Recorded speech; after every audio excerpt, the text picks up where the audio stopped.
gente tem jeitos diferentes de ver as coisas, né? A Vivian vê o copo meio cheio, o César vê o copo meio vazio, eu vejo o copo vazio mesmo, sem nada dentro. Porque eu queria pensar no pós-Carmen Lúcia. A gente, obviamente, tem que comemorar ter uma mulher hoje nesse cargo importante, às vésperas de uma eleição municipal que vai ser muito difícil, não só pelas fake news, né, mas pelo advento da inteligência artificial, que acho que talvez seja um dos pontos que mais vai pegar nessas eleições. Mas eu queria pensar em 2026, quem que vai presidir e quem que vai ser o vice-presidente do TSE em 2026, Cris Serra? Mostra já a arte, a gente tem arte disso? Para ilustrar, Vamos que ajuda no teu comentário. A gente tem a arte da composição atual, né? Até para a gente poder pensar para 2026. Vamos colocar no telão. Então vai lá, Will. Então hoje a Carmen Lúcia assume a presidência e o vice-presidente passa a ser o Cássio Nunes Marques, o Cássio com K, indicado pelo ex-presidente Jair Bolsonaro. Só que aí está toda a composição, o André Mendonça do STF, o Raul Araújo Filho do STJ, a Maria Isabela Diniz Galotti Rodrigues também do STJ e os juristas André Ramos Tavares e Floriano Peixoto de Azevedo Marques Neto, dois juristas indicados, inclusive, né, pelo Alexandre de Moraes. Só que aí, Cris Serra, 2026 é logo ali. Quem que vai presidir e quem que vai ser o vice-presidente do STF em 2026? Na verdade, o Cássio Nunes Marques, se eu não estou enganada com relação exatamente ao cronograma dessa dança das cadeiras na cúpula dos tribunais, ele será o presidente do TSE no momento da eleição presidencial de 2026, porque a Carmen Lúcia vai até 2026, mas ela deve sair um pouco antes, porque no calendário, como eu disse, dessa dança de cadeiras, a troca é feita um pouco antes da eleição. Se eu não me engano, final de agosto, começo de setembro, e a eleição é em outubro.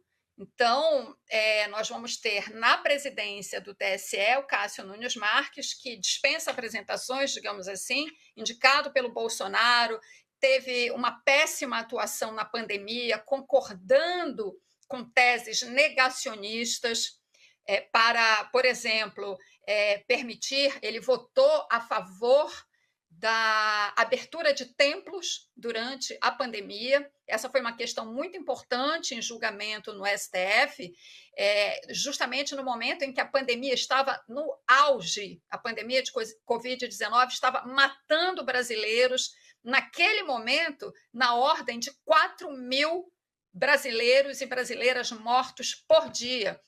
E teve essa questão que foi levada ao STF, que ele perdeu, obviamente, a posição negacionista dele perdeu naquele momento no STF. Então, é essa figura, né, para não me alongar muito, é essa figura que nós teremos à frente do TSE em 2026. E no momento que será crucial, eleição presidencial, em que o algoritmo do ódio estará atuando firmemente, né, e certamente com mais sofisticação, porque essas tecnologias todas, inteligência artificial, deepfake, estão só no começo, né? Elas vão se aprofundar e se desenvolver ainda mais. Então, é como você falou, copo meio cheio, meio vazio. No caso, concordo plenamente, no caso de termos um Cássio com K, Cássio Nunes Marques, perdão, essa brincadeira do Cássio com K ficou na minha cabeça. Acaba pegando. Porque o Renato Aroeira usa muito essa expressão, né, o cartunista, e ficou na minha cabeça. Termos um ministro, um jurista, digamos assim, na presidência da Corte Eleitoral, na eleição presidencial de 2026, de fato, não nos anima nem um pouco, né, e nos obriga, inclusive, a ter uma posição de bastante vigilância na eleição de 2026. E o cronograma que a Cris passou está certinho, é até agosto de 2026, e aí o vice, para tornar pior a situação, passa a ser o André Mendonça, que é o outro indicado pelo Jair Bolsonaro. Então a composição de presidência e vice serão indicados pelo ex-presidente Jair Bolsonaro, César. Eu ia fazer esse complemento perfeito. Sempre pode piorar, né, William? Exatamente. E por que eu acho que é importante esse tema, gente? A gente, por exemplo, viu o que aconteceu no 6 de janeiro de 2021, a invasão ao Capitólio. Algumas pessoas morrem na invasão que foi estimulada pelo Donald Trump.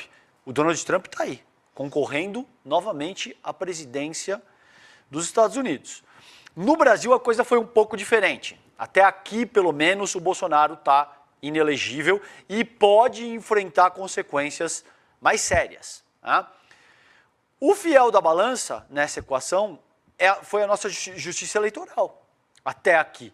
O que simplesmente não existe nos Estados Unidos. Eles não têm um equivalente ao nosso TSE e à nossa justiça eleitoral. Então, esse não é um tema lateral, não é um tema secundário, e a gente precisa estar muito atento para quem vai presidir o TSE durante momentos-chave da nossa decisão republicana, precisamente por tudo isso que a gente acabou de salientar e da importância da análise que o William e a Cris Serra fizeram nesse momento.